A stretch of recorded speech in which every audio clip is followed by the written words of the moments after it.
You are listening to Weekend Debrief, a podcast of Grace Church in Dallas, Oregon, where we look back at the events and activities of the weekend in our church community and the world and talk about them in light of the gospel. Thank you for listening. Hey, welcome to Weekend Debrief. I'm Pastor Dave. I'm Pastor Wes. And we are excited to have this time with you as we look back at the last couple weeks now that we're back on campus and our live streams going on, as well as we have a Vacation Bible School carnival going on this week, and also looking towards some cool things this fall. Yeah. So we've had just a really good overall. The live stream I think is going well. A few hiccups here and there, but we're learning as we go through, and appreciate getting feedback from folks, and so we kind of know the experiences that people are having. But overall, we have actually this last week, our third service, 11 o'clock, we had almost equal amount of attendance online as what we did for our typically larger attended one at 9:30. So that was kind of cool. So total on a Sunday morning, we're almost reaching about 200 people. Wow. And so that's encouraging, and it, it's not it's not a numbers thing, right? But to know that we're starting to kind of get back where people are becoming more engaged again with church, and that's encouraging. Yeah. Numbers equate to people, right? I mean, that's and so as we think about numbers, it's not about we don't want to just count numbers, right.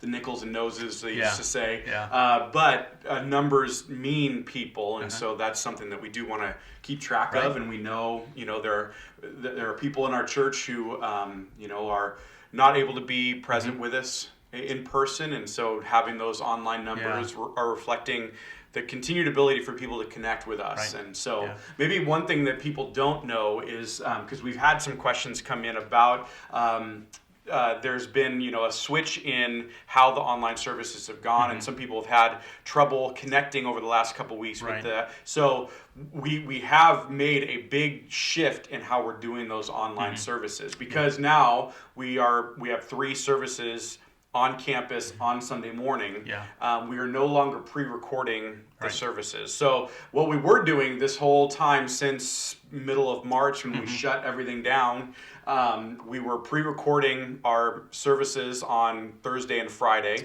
and then Ryan was editing those together and uploading a fully developed video file to our YouTube and Vimeo pages.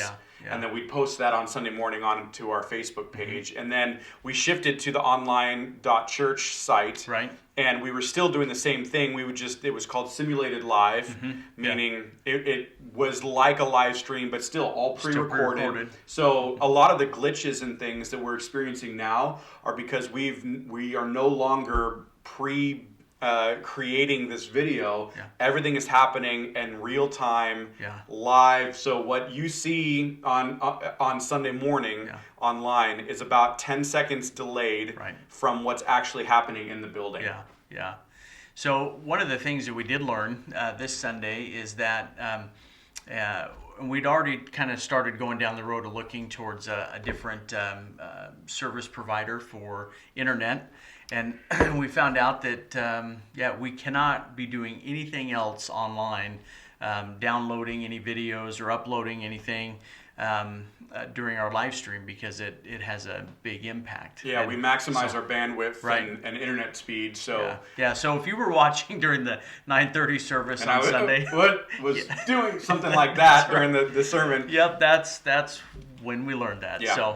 So we're working on that, and be able to make sure that we have better speeds, and that shouldn't be a problem. And there's a lot of components to the live stream. We have a new video setup, a new computer setup. We're training both hosts and live stream technicians, and all of those things. And there are so many pieces of the computer that has our PowerPoint stuff is feeding into it. The camera's feeding into the computer. That's all being broadcast online in real time. So there's a lot of pieces to it. And so we're learning. I mean, almost every Sunday it's like something else we have to learn that is being affected. And, please bear with us. Yep. What we do want to let you know, though, is a couple things. If you have trouble getting access to the live stream through the graceindallas.online.church, which is the best way to do it, right. because that's where you can connect with chats and everything to other people. Our video hosting site is Vimeo. So if you have trouble going through the online.church site, you can go directly to our Vimeo page. I'll post the link in the show notes. And watch the live stream there. And then also on Sunday afternoons, we're going to be taking those live stream videos that not live, but are now saved. And we're going to import those into YouTube. Yeah, so there is still, so if you do miss a service, there's still an opportunity for you to watch the service and so you know what's going on, just like we have done in the past. And the best way to keep aware of those things, you can subscribe to our channel on YouTube, subscribe to our channel on Vimeo. That way you'll get notifications when we post a video and those kinds of things. You can find both our YouTube and Vimeo our pages at the bottom of our homepage on our website. We have links to both those pages. So lots of ways. We always have those sites. You can just bookmark those sites directly. We often are posting links to some of those things on our Facebook pages and all of that. So. Yeah, one of the things also, just so folks know, coming up that'll be new starting for this Sunday is the registration link's going to look just a little bit different. And so this is kind of the slow rollout of our new church database software. And so everything is linked together. So what you do on actually on the Church Center app, you'll be able to register for church right there on your app. That's great. And then as we continue to roll that out, that's going to better integrate then with being able to check kids in before you get to church. And it's really going to limit the amount of paperwork and just kind of keeps everything, gives us a real clear picture at the end of the ministry year or halfway through the ministry year when we're looking at making decisions on services and what attendance looks like, and so so your registration for not only Sunday but really any event that we have here at the church is going to look just a little bit different. And so when you log into that, you're going to see that it automatically populates with your name and your contact information. And so if you're wondering how in the world did all my contact information get in there, well, that all connects back to our church database. So and it is secure and private. Yeah, absolutely. When you're logging in, that's when it populates. Right. So it's not like I get to. Well, I mean, I can log in because I'm on staff here, but the normal average person won't have your information popping up on their app. Exactly. So that's exciting. They can go still to the graceindallas.org/register, and there'll be a link there, or they can go straight to the Church Center app on their phone. Either one, yeah. If you haven't downloaded that, please do so. It's a great app. I think it's both Google. Android and iOS. So that's a great way to do that, and we'll be using that ongoing now for registrations. And so if you're watching online, you don't need to register. If you're going to come in person to any of our events, so Sunday morning we've got Church in the Park coming up. We'll talk about our church membership meeting coming up. All of the on-site things in this season of COVID, we need pre-registrations for. And then ongoing, even after COVID, all the children's registration stuff will happen the same way. Yeah, absolutely. So you mentioned coming up, so the 30th is a busy day. We're going to end the month with Church in the Park, and looking forward to that. So that 9:30. So a little bit, and then. So just one service. One service. We are going to attempt. It's outside. So and again, I just mentioned all the issues with live streaming. We're going to attempt.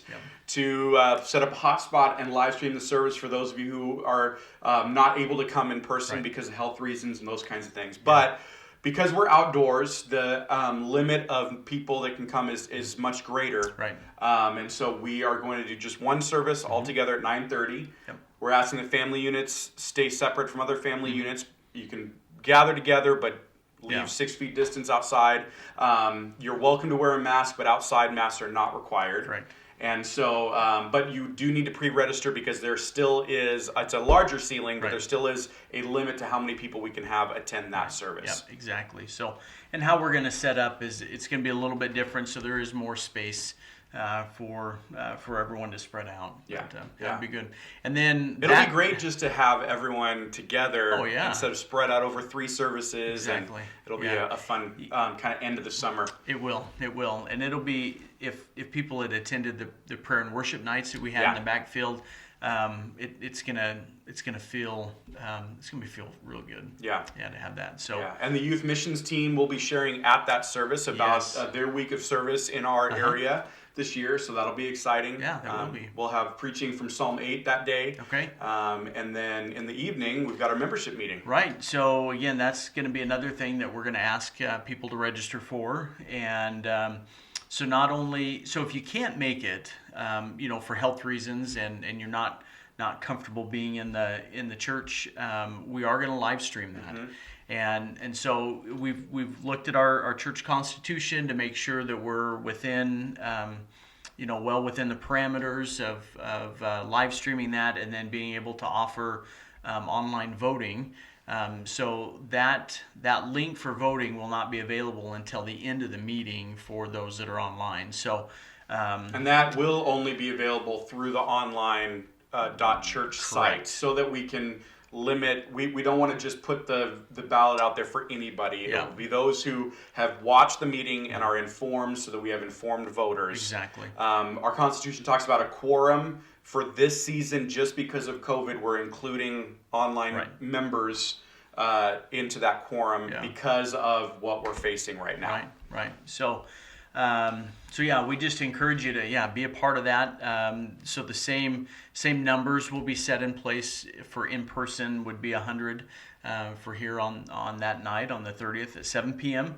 and then we'll be able to actually be able to share the results of, because we'll have immediate results from the online voting, and then we'll should be able to share those results before we sign off the live stream. Yeah, that's fantastic. Now, what if someone's not a member? Because we talk about it being a membership meeting. Are they welcome to attend? Welcome to view? Yeah, absolutely. We'd encourage you.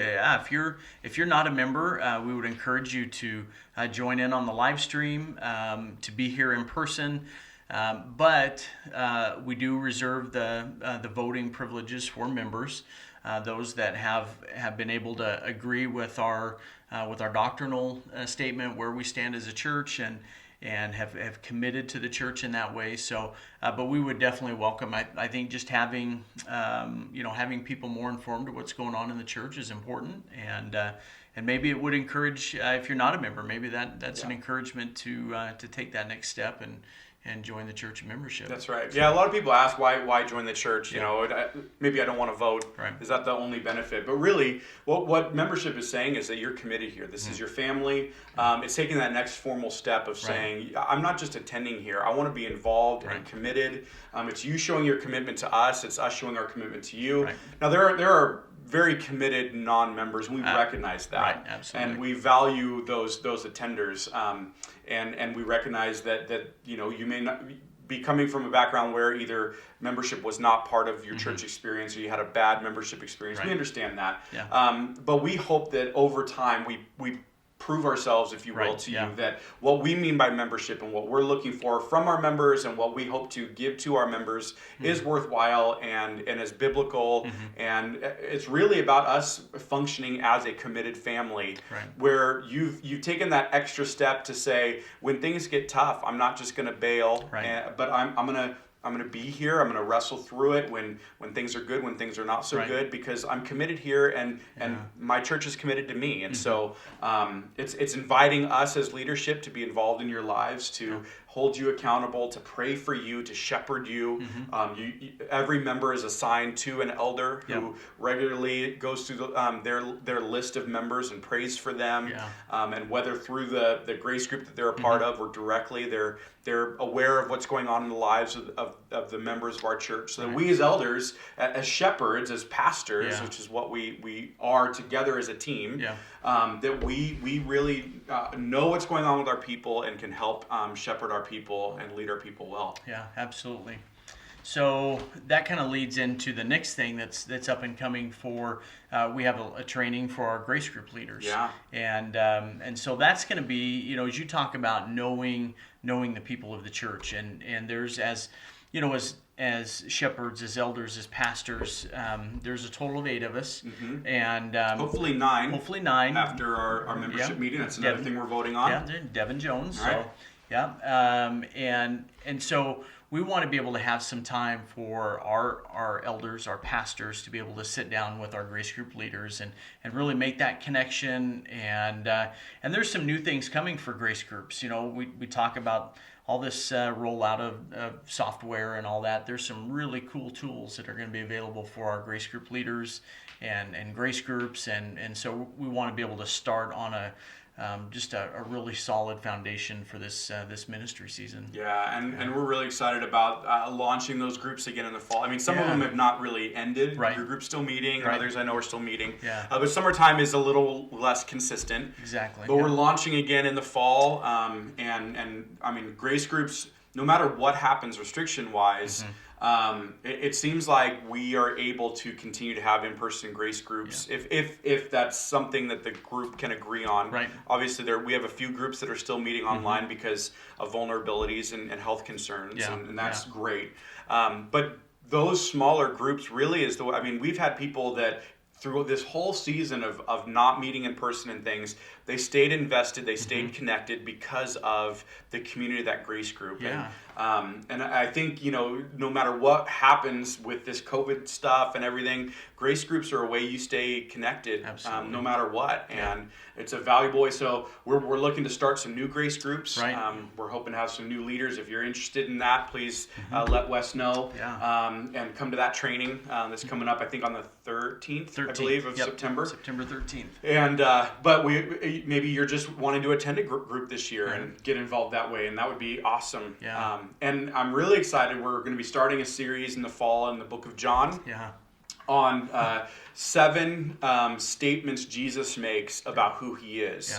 Yeah. We call them the I am statements of Jesus because he says, I am the bread of life. I am the door. I am, the way, the truth, and the life. These I am, and Jesus tells something about who he is and what he has done for us through those statements.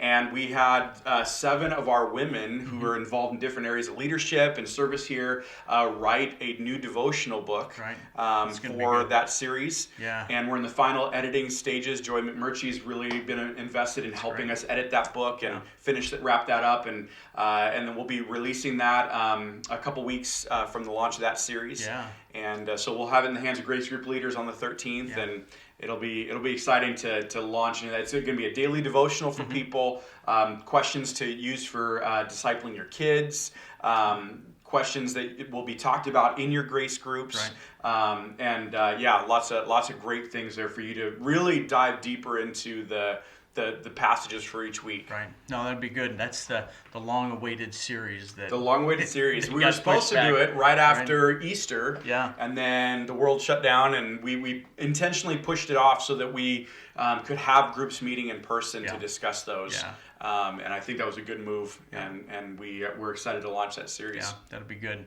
So again, if you're interested in joining your grace group, I know that as I kind of running through my mind, I've got a list of people that are waiting to join a group, and part of that is just that we need more leaders. Right. And either that is we've got groups that are full, or there's just times of the week that work better for folks. So yeah. So if you're all interested, if they're one of the requirements we do have for grace group leaders, they are a member of the church.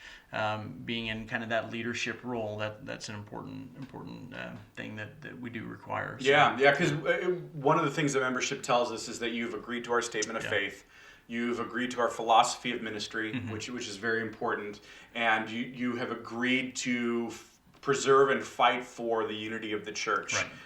And that doesn't mean uniformity, just unity, that you're going to do everything in your power to maintain unity. And so as a leader of 10, 12, 15 people, you're working with those people to keep them in unity with the church and lead them in that way. And so membership is important. That's a process, though, that we can walk through fairly quickly with folks. So if you're not a member, don't let that be a reason that you can't be a grace group leader. Absolutely. We can get you on that process right now. What else do you look for? What makes a good grace group leader? Yeah, I think one of the things is hospitality. Being hospitable and being able to welcome people in. Sometimes, there is that, but then there's also someone who has the ability to really identify others to kind of bring up in a role, either like a kind of like a co-leader, or one of the things that we talk a lot about with our grace group leaders is kind of a succession plan of looking not to replace you, but the goal would be that your group continues to grow to the point that you need to divide off and you need to start another group. And so being able to welcome people into your home, but then being able to be able to take that initiative to say, identify one or two people to really pour into their life. Yeah, that's really good. Yeah. And maybe you're thinking, well, I'd love to lead a group. I've got leadership ability. I like to lead discussions and that kind of thing, but I don't have a home that is conducive to having a group in it. We can provide rooms here at the church. Yeah, absolutely. But also one thing that we recognize is there's some people who have that hospitality gift, but maybe not the leadership gift. And so maybe you're someone, you have a home that works great for groups, but you don't want to lead. We also sometimes partner up hosts and leaders. Yeah, absolutely. And so a leader who doesn't have a home that works well, but a host who doesn't want to lead, we pair those people up, and it's a great way to lead a group. Yeah. So we talk about membership. If you just want to host a group and not lead it, it wouldn't require you to be a member of the church. But obviously we'd still encourage that. But so if you're in that position that you want to be more involved in grace groups and but don't want to lead, I think that's a great point. Yeah. I think one other thing that is just key for grace group leaders is a heart of compassion. Yeah. You care for people. You're concerned for people. You love people. Right. And if that's you, man, that we couldn't ask for more with that. Yeah. And because in a lot of ways your group becomes kind of the church family, and then there's the extended family, the rest of the church. Right. But that group, it's a tight-knit group, and you care for one another, you pray for one another, you take meals to each other when someone's in the hospital or going through a rough time, and sometimes you're providing childcare for each other, or whatever. And so you really become that close-knit group of people that is your rock, your foundation. Because in a church our size, you're not going to have that with everybody. Right. Yep. You're going to have that with those 10 to 15 people in your grace group. And so as the leader, you kind of model that and drive that agenda to care for one another. Yeah, absolutely. Yeah. Absolutely. That's good. VBS. We are doing VBS. Yeah. It's very different this year. It is. It's been fantastic. Yeah. My daughters went to day one because I was in the dunk tank. Not really a tank. I guess it's a bucket of water. Dump bucket. I don't know. Yeah. You throw beanbags at a target and then the pastures get wet. That's kind of how it works. Yeah. And so I spent 2.5 hours of getting dunked or dumped on, and a lot of fun. Yeah. But my daughters came home and they're like, they love VBS. Right. And Callie, it's her last year of VBS. Yeah. And she said, wow. Even if we don't go back to normal VBS, that was great. I love that. And so it's high praise because my daughters love VBS the way it was. But and hopefully next year it can be back kind of more normal. Right. Yeah. But for this season, man, it's a hoot. It's been good. Yeah. Great turnout. Great involvement with a lot of volunteers to make it happen. Chris has done just a great job in connecting everybody together, getting volunteers put together, and she has a great team of who've decorated and the setup and just incredible. I think that's one of the things that I love being able to see, and especially it shows out through VBS, is the unique gifts and talents and abilities of people where they just kind of shine. Yeah. Some of the decorations it's incredible. it's like, I don't know how long people have been working on this, but just the thought process to, I mean, it looks like we got a locomotive sitting in the back, over by the youth house, and I mean, it's just train depot that's been built, and I mean, people have just done a fabulous job. It's really neat to see. If you haven't had a chance to come view it, if you're not going to be involved at all and are just praying for it, at least drive through before the end of Thursday so that you can see what it looks like, because it really is fun. Yeah. And keep our workers in prayer. Yep. Both safety, but also there's Bible stories being told and connections made. But one thing I think is such a great kind of witness to our community is we're able to have fun, have things for kids, but it's very safe too. It is. We've taken many precautions. All the workers have face shields or are masked up, and but it's outdoors, and so families can walk around without masks on the kids and stuff if they want, or they can if they want. But lots of fun things to play, but everything's getting sanitized, and so it's clean, it's safe, it's secure. There's a petting zoo. In our Gaga pit, and my goodness, it's like. It's a child's playground. Yeah. It's great. I've even been told the 2 baby goats that are in the petting zoo have specifically not been named because they're looking for a forever home.